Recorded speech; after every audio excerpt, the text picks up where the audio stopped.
Bismillahirrahmanirrahim. Assalamualaikum warahmatullahi wabarakatuh. Selamat pagi, selamat bertemu dengan mata kuliah manajemen perbankan. Adik-adik mahasiswa dan mahasiswi di kelas manajemen H ya, yang Bapak banggakan.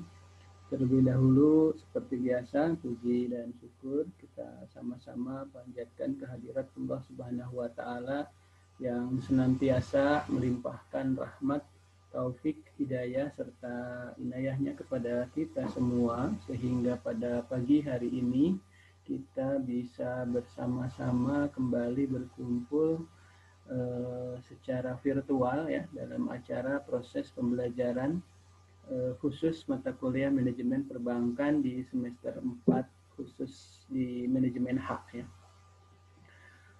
Salawat serta salam semoga tercurah ruahkan kepada junjungan kita Habibana wa Nabiyana Muhammad sallallahu alaihi wasallam serta para keluarganya, sahabat-sahabatnya, tabi'in-tabi'innya serta seluruh umatnya termasuk kita semua yang selalu tunduk taat patuh terhadap ajaran beliau yang mudah-mudahan insya Allah termasuk kita di antaranya. Adik-adik mahasiswa dan mahasiswi manajemen H yang Bapak banggakan, hari ini walaupun memang sedang dalam melaksanakan ibadah saum ya, tetapi tidak mengurangi semangat kita untuk melakukan proses belajar mengajar, terutama di kelas H ini ya. Hari pertama kali melakukan proses belajar mengajar, kemudian di saat masih wabah pandemi dengan acara daring, kemudian juga di proses pembelajaran hari pertama ya, karena kemarin Selasa dan Rabu kita libur menjelang awal Ramadan ya, dan hari ini memang hari pertama kita melaksanakan perkuliahan khususnya di kelas H ini ya. Baik, untuk materi pada pagi hari ini seperti yang sudah disepakati bersama di minggu kemarin bahwa pada pertemuan hari ini khusus pokok bahasan dengan manajemen pemasaran bank atau pemasaran jasa bank ya, karena bank ini bekerja dan memproduksi di bidang jasa keuangan sehingga pemasarannya pastinya pemasaran jasa. Bagi teman-teman yang nanti mengambil konsentrasi pemasaran, ini juga menjadi dasar bekal untuk Anda misalkan nanti mengambil riset-riset penelitian tentang manajemen pemasaran ya. Nah, jika objeknya di bank, maka pemasarannya pemasaran jasa ya. Dan hari ini kelompok pertama yang terdiri dari Dila, Imam, Tita, dan juga siapa ini Yusi ya sudah siap untuk mempresentasikan hasil kerjasama timnya dan sudah membuatkan dalam bentuk tutorial penerangan ya, dan kita simak bersama saja presentasi dari kelompok pertama ya. Dan kepada Dila, Imam, Tita, dan Yusi saya persilahkan ya untuk mempresentasikan. Mangga. Assalamualaikum warahmatullahi wabarakatuh. Waalaikumsalam warahmatullahi wabarakatuh. Materi mengenai manajemen pemasaran jasa bank. Sebelumnya, saya akan memperkenalkan anggota dari kelompok 1, yaitu saya Dila Julianti sebagai moderator sekaligus pemateri. Untuk anggota lainnya ada Imam Herlanda, Gita Mulyani, dan Yusi Hoirunini. Untuk pembahasan materinya, untuk materi pengertian manajemen pemasaran, jasa-jasa bank, konsep dan tujuan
Prestise. Aktualisasi diri.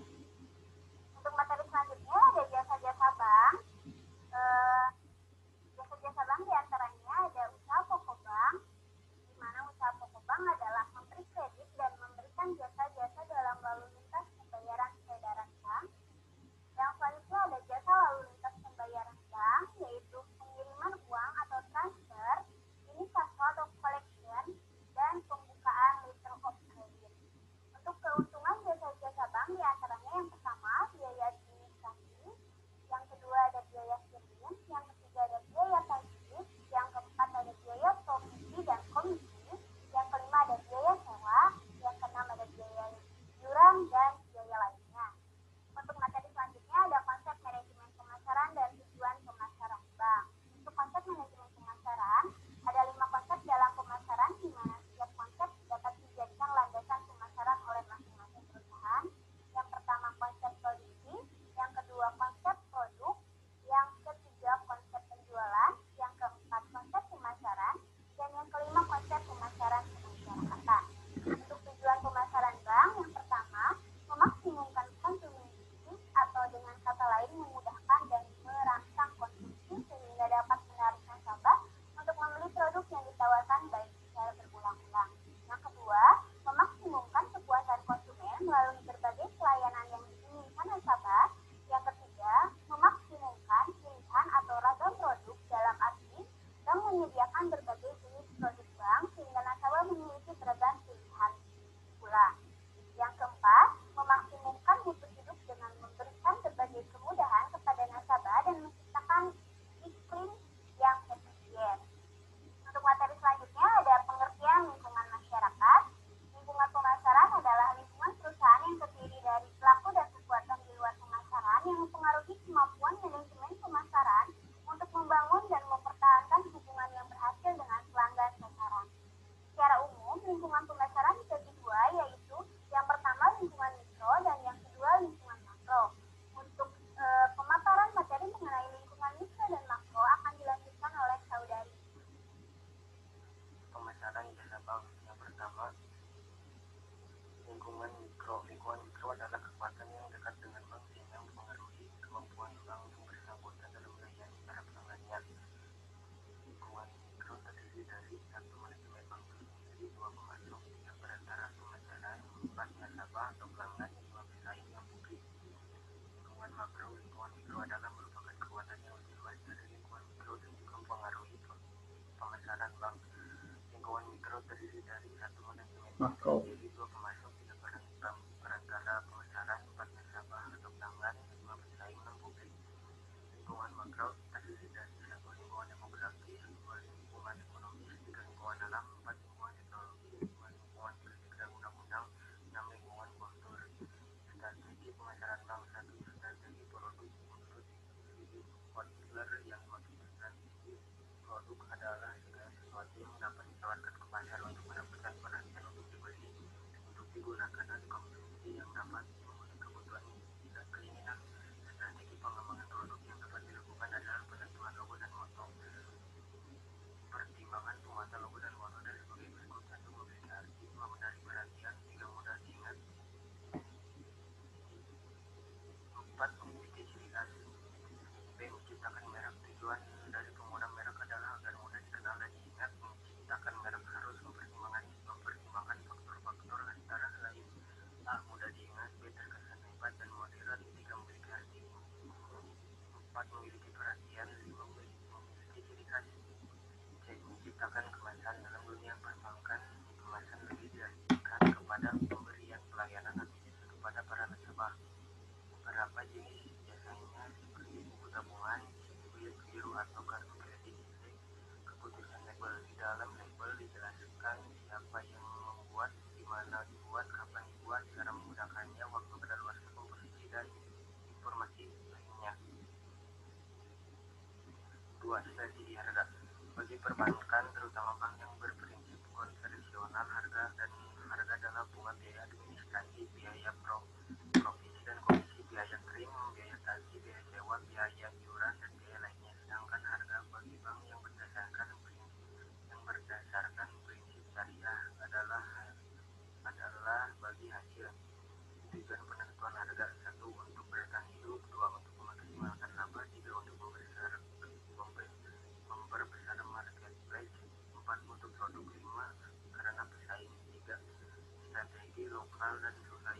Lokasi. Dalam memilih lokasi tergantung dari keperluan lokasi tersebut, yaitu lokasi untuk kantor pusat, lokasi untuk pabrik, lokasi untuk gedung, dan untuk kantor cabang. Pertimbangan penentuan target gedung dan ruangan. 1. Bentuk gedung, 2. Suasana ruangan, 3. Ruangan dan nyaman, 4. Tata letak furnitur yang rapi, 5. Hiasan dan pengertian, 6. Suasana hiburan seperti musik atau televisi. Hal-hal yang perlu diperhatikan dalam pemilihan dan penentuan lokasi atau bank adalah: 1. Dekat dengan kawasan industri, 2. Dekat dengan perkantoran, 3. Dekat dengan pasar, 4. Dekat dengan perumahan masyarakat, 5. Mempertimbangkan jumlah pesaing yang ada di lokasi, 4. Strategi promosi, keempat. Macam sarana promosi, periklanan atau versi periklanan dalam promosi yang dilakukan dalam bentuk tayangan atau gambar atau rata-rata yang tertuang dalam spanduk, brosur, billboard, koran, majalah, televisi atau radio. Promosi penjualan sales promotion. Tujuannya adalah untuk meningkatkan penjualan atau dalam hal ini adalah meningkatkan nasabah atau menarik nasabah untuk segera membeli produk atau jasa yang ditawarkan. Publisitas kegiatan promosi untuk memancing nasabah melalui kegiatan seperti pameran, pembukaan stand promosi di pusat perbelanjaan, sponsorship kegiatan, program corporate social responsibility atau CSR, mendukung atau berperan serta dalam kegiatan amal seperti langganan dana untuk para korban bencana serta kegiatan lainnya, dan penjualan pribadi, serta secara khusus dilakukan customer service atau service assistant. Sekian dari saya. Assalamualaikum warahmatullahi wabarakatuh. Waalaikumsalam warahmatullahi wabarakatuh. Saya akan menjelaskan tentang informasi dan riset pemasaran. Hal-hal yang dilakukan dalam riset dan riset pemasaran yaitu: 1. Menilai kebutuhan informasi, 2. Mengembangkan informasi melalui A. Catatan intern, B. Intelligence pemasaran, C. Memiliki kebutuhan pemasaran. Adapun tahapan riset agar hasil riset dipercaya yaitu: 1. Menetapkan masalah dan tujuan, 2. Mengembangkan rencana riset, 3. Mengimplementasikan rencana riset, 4. Menginterpretasikan dan melaporkan hasil riset, 5. Analisis informasi yang sudah didapat, 6. Mendistribusikan informasi kepada pihak yang berkepentingan. Sistem informasi dan riset pemasaran yaitu jenis-jenisnya riset yaitu ada 5. 1. Riset iklan, 2. Riset perusahaan dan ekonomi bisnis, 3. Riset tanggung jawab, 4. Riset produk, 5. Riset penjualan dan pasar.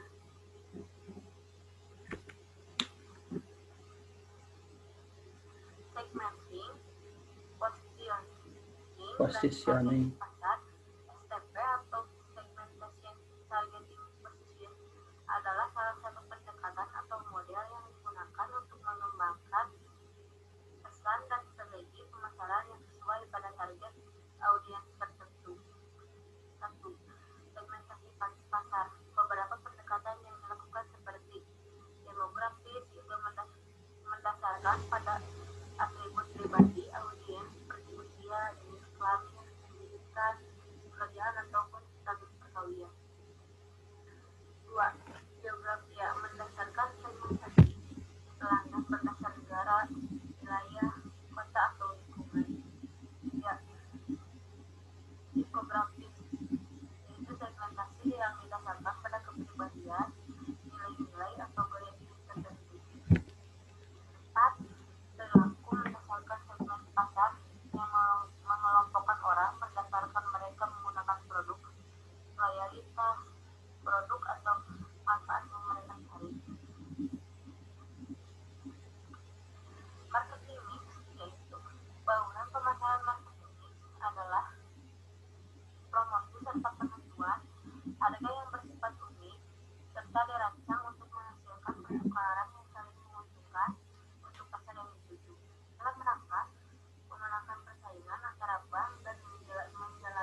warahmatullahi wabarakatuh. Saya Waalaikumsalam. Yusi Meki akan menjelaskan materi selanjutnya. Menurut beberapa ahli, paling tidak ada 5 unsur kualitas jasa. 1. Tangible, yang disebut juga dengan bukti nyata, yaitu fasilitas yang ditawarkan dalam bentuk fisik. Yang kedua ada reliability, yang disebut juga keandalan, yaitu konsistensi dan keandalan jasa, dalam hal ini ketepatan dan kesesuaian pelayanan. Yang ketiga ada responsiveness, disebut juga dengan daya tanggap, yaitu kesigapan dan kecepat tanggapan petugas dalam merespon nasabah. Yang keempat ada asuransi, yaitu jaminan keterampilan dan keramahan petugas, serta keamanan penggunaan jasa. Yang kelima ada empati, yaitu pemahaman kebutuhan nasabah. Customer service ialah setiap aktivitas yang ditujukan untuk memberikan kepuasan kepada nasabah melalui pelayanan yang bisa memenuhi keinginan dan juga kebutuhan nasabah. Fungsi dari customer service ialah 1. Resepsionis, yaitu untuk menerima tamu yang datang dengan ramah dan juga sopan. Yang kedua ada deskman, yaitu untuk memberikan informasi mengenai produk, menjelaskan manfaat dan ciri-ciri produk, menjawab pertanyaan pelanggan mengenai produk, serta membantu pelanggan yang membutuhkan pertolongan seperti mengisi formulir. Yang ketiga ada salesman, yaitu untuk menjual produk sekaligus melakukan cross-selling. Yang keempat ada komunikator, yaitu untuk memberikan segala informasi dan kemudahan-kemudahan kepada pelanggan. Customer service harus mengetahui sifat-sifat nasabah. Di antaranya, nasabah adalah raja. Yang kedua, mau dipenuhi keinginan dan juga kebutuhannya. Yang ketiga, tidak mau didebat dan tidak mau disinggung. Yang keempat, nasabah mau diperhatikan. Yang kelima, nasabah merupakan sumber pendapatan bank. Syarat menjadi customer service yang baik. 1. Persyaratan fisik yang sudah disesuaikan oleh bank. Persyaratan mental, persyaratan kepribadian. Yang keempat, persyaratan sosial. Lalu ada sebab-sebab nasabah kabur. Di antaranya karena pelayanan yang tidak memuaskan, produk yang tidak baik, ingkar janji, dan juga biaya yang mahal. Kesimpulan dari materi hari ini akan saya bacakan. Kegiatan perbankan dalam upaya meningkatkan kualitas dan juga mutu sebuah produk dan jasa yang mereka tawarkan, menekankan pada bentuk pengoptimalan kinerja dari bidang manajemen, termasuk di dalamnya pemasaran dan juga bidang operasional eksternal dalam bentuk promosi penjualan. Yang mana kedua bidang tersebut merupakan salah satu faktor penunjang keberhasilan dari suatu kinerja bank. Oleh sebab itu, keberhasilan dari bidang perbankan tidak hanya dipengaruhi oleh bagaimana etiket yang dijalankan juga manajemen operasional internal, tetapi juga manajemen pemasaran ikut perlu untuk dipertimbangkan dalam menunjang keberhasilan suatu lembaga keuangan. Meskipun bentuk manajemen pemasaran sangat menentukan keberhasilan suatu produk, namun tidak terlepas dari suatu opportunity yang dimiliki suatu keunggulan produk dan jasa yang ditawarkan, di mana keunggulan produk berpeluang langsung di dalam menentukan kesempatan menempati seberapa besar produk tersebut dapat bersaing dengan produk lainnya di bidang pemasaran. Sekian materi yang dapat kami sampaikan. Mohon maaf apabila banyak kekurangan. Terima kasih atas perhatiannya. Billahi taufiq wal hidayah. Wassalamualaikum warahmatullahi wabarakatuh. Baik, waalaikumsalam warahmatullahi wabarakatuh. Terima kasih Dila, Imam, Tita, dan Yusi yang sudah mempresentasikan materi pada pagi hari ini, manajemen pemasaran bank ya, karena di bidang jasa biasa ada yang menambahkan manajemen pemasaran jasa bank. Luar biasa materi yang disampaikannya, secara substansi mengena dengan baik, bahkan sampai diterangkan juga di kualitas jasa dan customer service ya. Padahal kita ekspektasi untuk manajemen pemasaran jasa bank tidak sampai ke sana, cukup tadi marketing mix sampai segmenting, targeting, positioning. Tapi sangat luar biasa ya, detail. Nah, materi hebat, bagus sekali. Terima kasih Dila, Imam, Tita, dan Yusi yang tentu saja sudah bekerja dengan baik, baik dalam pencarian materi, kemudian kerja kelompok tim, materi-materi mana yang harus di-upload dalam PPT-nya, kemudian ini juga perlu juga diskusi yang matang ya. Kemudian juga bagaimana mendelegasikan dan memberikan musyawarah ya dengan detail dari 4 anggota ini tentang pembagian tugas pendelegasian sebagai presentator ini juga terjalin dengan baik dan luar biasa, tadi sudah bagus sekali. Kemudian pembuatan videonya juga luar biasa bagus. Cuma tadi pemateri presentator yang tadi sudah pada bagus. Ya, satu hal saja, nanti kalau misalkan bisa dikembangkan, kalian punya bakat menjadi guru, menjadi dosen, dan lain sebagainya, itu perlu dikembangkan tentang cara penyampaian yang jangan terlalu kelihatan membacanya. Tapi secara keseluruhan sudah bagus, terutama tadi siapa ini Yusi, Bila itu udah luar biasa bagus ya, dan mudah-mudahan Imam tadi masih nervous kelihatan bacanya, tetapi walaupun demikian saya tahu bahwa Imam punya bakat sendiri, cuma mungkin tidak mau memperlihatkan dalam presentasi kali ini ya. Takut nanti terkenal ya Imam ya.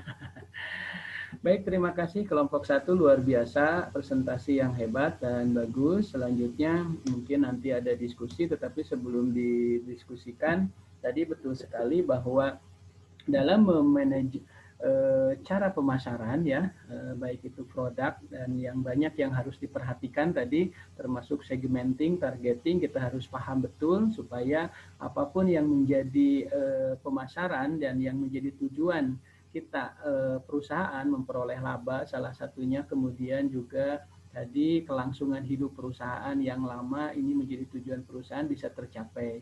Nah, hal-hal itu sangat tergantung kepada pemasaran. Nah, untuk mendapatkan pemasaran yang bagus, tadi betul kata Dila, sudah intinya harus market oriented. Bahwa tadi sadar kata Dila bahwa salah satu kebutuhan dari nasabah terhadap bank itu adalah kebutuhan produk bank, kebutuhan rasa aman, tadi ya, kebutuhan untuk dihormati. Kebutuhan produk bank, untuk apa? Karena banyak masyarakat yang memiliki dana, tetapi bahkan untuk rencana-rencana jangka panjang misalkan, tetapi disimpan di rumah khawatir hilang, khawatir ada masalah, kebakaran dan lain sebagainya. Mereka tadi yang disebutkan oleh Dila, ada kebutuhan akan produk simpanan gitu. Nah, kita harus ciptakan produk simpanan itu. Nah, tetapi tentu saja karena bank kita tidak sendirian, ada kompetitor tadi yang dijelaskan di pemateri berikutnya, maka produk yang kita miliki harus memenuhi rasa aman ya, rasa aman. Misalkan bank kita kredibel, kemudian para pegawainya amanah, kemudian juga dijamin sama lembaga penjamin simpanan. Jadi kalaupun ada hal-hal yang tidak diinginkan dengan lembaganya, ada lembaga penjamin simpanan. Nah, ini harus diciptakan. Tapi ternyata dua kebutuhan nasabah ini bank sebelah juga, bank kompetitor kita juga sudah memiliki, sama-sama LPS, kemudian sama-sama punya produk ya. Kemudian untuk dihormati. Nah, untuk dihormati dan untuk tadi ada status prestise, berarti bank kita, Anda nabung di Bank BRI dengan nabung di BPR, dan di prestisenya besaran mana? Tentu bank-bank besar ya, kayak Mandiri. Nah, ini juga menambah market oriented atau tingkat pemasaran. Dan kalaupun kita ada di Bank BRI, di Bank BNI, jika kita tidak kelebihan ini tidak dipromosikan, tidak disampaikan, ini juga tidak, walaupun orang punya pemikiran ya, kalau nyimpen di bank-bank tersebut itu punya rasa prestise tersendiri ya, dibandingkan dengan nyimpen di koperasi atau di BPR misalnya ya gitu. Nah, hal-hal ini jika kita miliki ya di bank kita, ini tentu akan memiliki nilai jual dan harga tingkat pemasarannya ini akan hebat gitu ya. Kemudian hal-hal lain juga yang perlu diperhatikan dalam pemasaran, tadi dijelaskan oleh pemateri berikutnya ya, bahwa kita sadar bahwa produk pemasaran kita ini adalah kredit tadi ya, kata Imam tadi sudah dijelaskan. pemberian kredit dan simpanan, kemudian jasa-jasa lainnya seperti pembayaran, payment point online bank, pengiriman uang ya dan lain sebagainya ya, dan pendapatan bank memang didapat salah satunya dari jasa-jasa itu juga. Kemudian berikutnya, nah ini yang menarik untuk kita bahas sebetulnya dalam tema kali ini adalah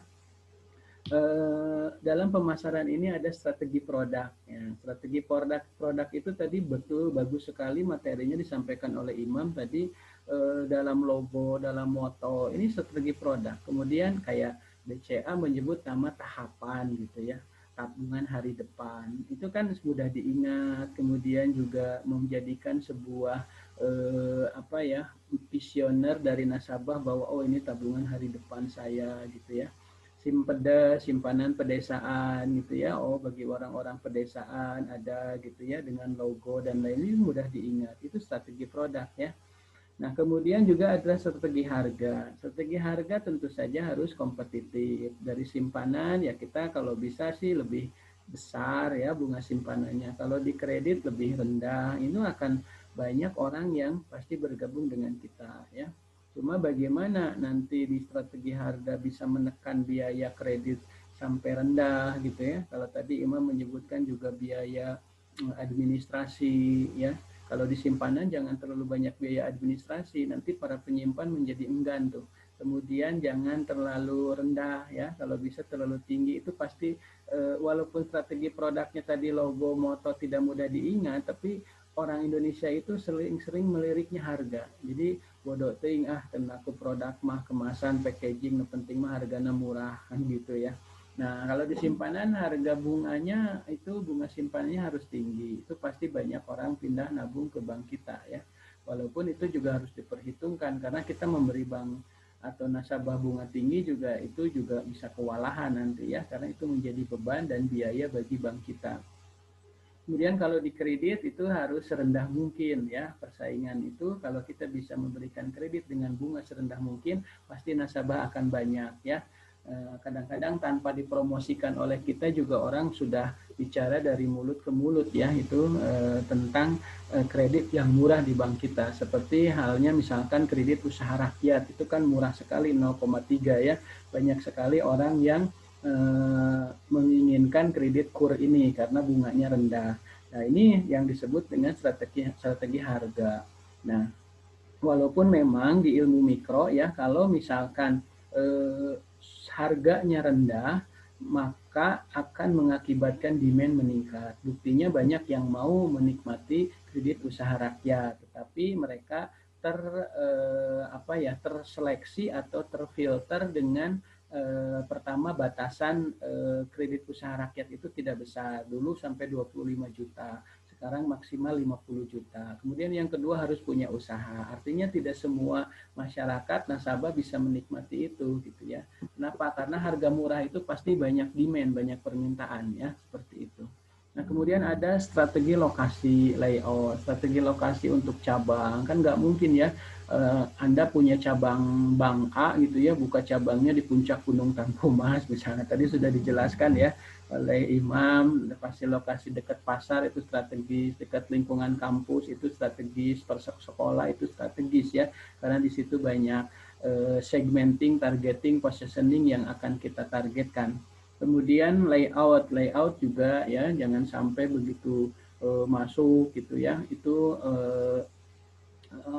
tempat duduknya sedikit, kemudian gerah, tidak ada pendingin dan lain sebagainya. Itu nanti berkaitan dengan tadi yang dikatakan oleh Yusi di terakhir tentang kualitas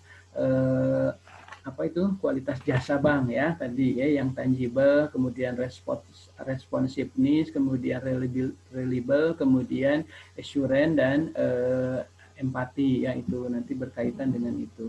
Kemudian strategi promosi, ini banyak strategi promosi yang bisa dilakukan oleh bank, bisa advertising, personal selling, publisitas, kemudian yang lain-lainnya. Tapi tidak semua kita memilih semua bentuk promosi itu, nanti kita pilih yang hasilnya efektif ya, artinya feedback dari nasabahnya banyak gitu ya. Percuma saja kita pasang advertising jor-joran kalau feedback orang tidak paham dan tidak tahu dari iklan. Jadi dia nabung itu bukan tahu dari iklan, tapi dari personal selling. Ya sudah, mendingan kita pilih personal selling saja daripada kita buang-buang pasang iklan di televisi, di mana ternyata banyak nasabah yang gabung ke bank kita ini bukan tahu dari iklan, tetapi ternyata dari para pegawai kita, marketing kita. Ya sudah, mending dikembang. Itu juga dipilah-pilah. Tetapi bagi sebagian produk ada yang, atau sebagian perusahaan ada yang memang mereka itu mengedepankan advertising daripada personal selling. Tergantung produk tadi, segmenting ya, secara demografis, kemudian dan yang lain-lainnya ya, tadi sudah dijelaskan. Jadi ini harus dipahami dengan baik. Tidak hanya untuk bank, saya pikir pemasaran untuk produk barang pun tidak jauh beda dengan tadi yang diterangkan oleh kelompok ini ya, oleh Yusi, kemudian oleh Tita, Imam, dan Dila tadi ya. Itu ada strategi produk, strategi pricing, strategi flash ya, lokasi dan layout, kemudian juga strategi dari promotionnya ya. Kemudian tadi di akhir-akhir Yusi menerangkan tentang kualitas jasa. Jadi karena ini bidang jasa, kualitas jasanya itu ada yang tangible. Tangible itu berwujud ya. Jadi lihat tempat, lokasi, tempat duduk tadi, kemudian ruang tunggu dan lain sebagainya, kemudian penampilan dari karyawan, kan itu kalau tidak rapi itu kualitas jasa yang tidak baik dalam tangible tadi yang dijelaskan oleh Yusi ya. Kemudian begitu dekat dengan pegawainya malah bau badan, misalnya itu tidak, saat pamnya kucel, dekil, ini tidak, ini ya, ini kualitas jasa. Kemudian readability, kemudian responsiveness. Jadi sekarang coba lihat saja, begitu Anda menulis nggak ada pulpen saja, satpam saja yang bukan pegawai secara substansial terhadap layanan bank ya, dia cuma pengamanan, langsung dia menawarkan diri. Oh ibu, mangga diangge pulpennya. Begitu datang, selamat pagi ibu, ada yang bisa kami bantu. Teller juga begitu sudah nabung saja, kita kadang-kadang ditanyain lagi, masih ada yang bisa kami bantu. Nah, ini reliability sama responsiveness ya dari mereka ya. Kemudian insurance dan empati gitu ya. Jadi sekarang sangat luar biasa. Kalau kualitas jasa yang tadi disebutkan Yusi tidak diperbaiki dan tidak diimprovisasi, dikembangkan oleh kita khawatir nasabah itu akan lari tadi ya, pindah ke kompetitor kita. Termasuk customer service itu diberdayakan ya, bentuk-bentuk promosinya tadi ya. Salesman juga menjual juga, dia menerangkan produk juga. Tadi ada 4 fungsi ya, ada resepsionis, kemudian juga ada desman yang menerangkan produk-produk yang dimiliki oleh bank tadi. Makanya proses presentasi seperti ini menjadi manfaat nanti manakala Anda jadi customer service ya, yang public speakingnya harus bagus, menerangkan. Bahkan nasabah itu kan berbeda-beda ya, ada yang tingkat pendidikannya bagus, begitu diterangkan langsung ngerti, ada juga yang sudah 2 jam nggak ngerti-ngerti. Di situ butuh komunikasi public speaking yang luar biasa bagus. Nah mudah-mudahan dengan presentasi seperti ini menjadi bagian dari latihan ya, walaupun saya tahu tanpa ada latihan penugasan seperti ini, adik-adik semua di kelas H ini sudah pada bagus-bagus ya, amin, mudah-mudahan sukses semua. Dan itu tadi tambahan dari saya, selebihnya sudah bagus materinya, penyampaiannya pun bagus, dan saya yakin kelompok 2 minggu depan pasti lebih bagus lagi ya. Dan terima kasih untuk kelompok pertama, Dila, Imam, Tita, dan Yusi. Dalam waktu seminggu Anda sudah mampu menyelesaikan tugas ini, nanti sudah kerja, bahkan bisa lebih cepat lagi, 1 hari, 2 hari, pimpinan Anda, bupati, Anda kalau di Pemda, gubernur kalau di provinsi, minta bisa 1 jam, 2 jam, materi harus sudah beres, karena dia akan mempresentasikan. Nah ini kemampuan ini jadi jangan ada pemikiran, aduh orang mah 1 seminggu, kelompok 2 mah 2 minggu, kelompok 10 mah 10 minggu, tidak demikian. Kemampuan Anda mampu menyelesaikan dengan cepat, kemudian mampu merubah kesulitan itu menjadi sebuah peluang, ini yang luar biasa, nanti akan bermanfaat di tempat kerja Anda ya. Dan semoga Anda selalu sehat dan sukses selalu. Selanjutnya silahkan waktunya untuk berdiskusi, barangkali dari teman-teman rekan-rekan selain kelompok 1 ada yang akan didiskusikan dan dipertanyakan, dipersilahkan.